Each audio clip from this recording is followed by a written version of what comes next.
افتتاح المتحف المصري الجديد كأكبر متحف بيضم عدد قطع لنفس الحضارة. احنا فرحانين عشان ده انجاز مش هنشوفه في حياتنا تاني خالص. عاوزين نسوق له بقى يا جماعة بقى، فكوكوا من الاعلام، التسويق دلوقتي تسويق ميديا. احنا المصريين اللي هنسوق للمتحف المصري بتاعنا، احنا متقلقوش. انت عليك مواصلاتك واحنا علينا انبساطك، ولو توهت في العنوان تعالى على بردية الدخان، اوعى ما تجيش وتقول رمسيس التاني ما عزمنيش. دعوة عامة وهتبقى خراب. فرحتنا فرحة مش عادية وهتكون جمهورية. عندك معبد اقفله، وعندك بناء اهرامات اجله، وانت مخنوق هتيجي فرحتنا هتروق. ام كلثوم قالت الست لما، واحنا بنقول فرحتنا عامة.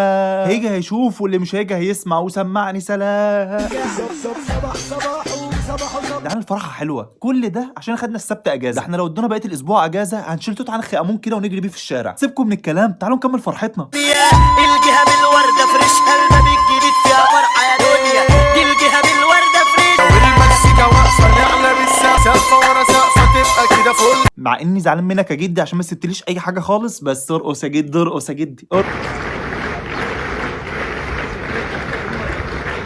ليه بقى يا جدعان بقى؟ ليه بقى العكننه في وسط الاجتماعات دي؟ ليه بقى بوظتوا الفرحه؟ ليه؟ في ناس كتيره ومدارس كتيره وابتدائي وحضانه وكله عامل حاجات حلوه، حاجات تخليها فعلا ذكرى للمتحف المصري، انما دي هتبقى اسوأ ذكرى في حياه الواد ده. ليه يا جدعان؟ او منك يا ابني قسما بالله اكون من دلوقتي مأمن على الاكونت والباسورد بتوع المدرسه، عشان انت وقت ما تكبر اسمع مني، يعني كمان 10 سنين كده اول حاجه تحتاج تشيلها هو الفيديو ده. يا جماعه شفت فيديو اثبت لي ان احنا كمصريين احنا اللي اصرنا في حق نفسنا. الجهة بالوردة فريشها المبيك جديد فيها فرحة يا دنيا. دي الجهة شوف يا اخي، ميتة بقى 7000 سنه وبتعمل حاجات انا لو عملتها دلوقتي يجي لي الديسك. واحد يقول لك اصل القدماء المصريين ما كانوش متطورين في الطب. دول مش متطورين في الطب، دول ده احنا ماشيين في العشرينات بظهر الستينيات. انا متخيل ان الفراعنه بيتعذبوا في جهنم على اللي كانوا بيعملوه واللي كانوا بيعبدوه والحاجات اللي كانوا بيعملوها في حياتهم، واحنا واقفين فوق راسهم قاعدين نعمل تتر. فريشها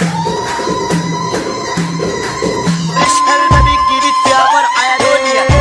يا جماعه المفروض نغني اغاني لها علاقه بقدماء المصريين دول مهما كان موتى يعني. مقابر يلا يا اهل الخير تعالوا، جمع وحنط والله ونفذوا اللي قالوا. ايوه كده موزونه شويه. المهم يا جماعه احنا مستنيين كل رؤساء العالم في فرحه الدنيا. قاضيه لا بلاش ده كمان، بلاش ده يا جدعان. هيجي يبص لحتشبسوت بصه كده بصه كده من يوم رئيسه الوزراء اللي كان قاعد ما عطش ضامنه، بقيت بقلق منه. وبعدين رغاي هيقعد يتكلم كتير بقى ما تجيش انت، ما انت اجازه ما تجيش. ربنا يعدي اليوم ده على خير.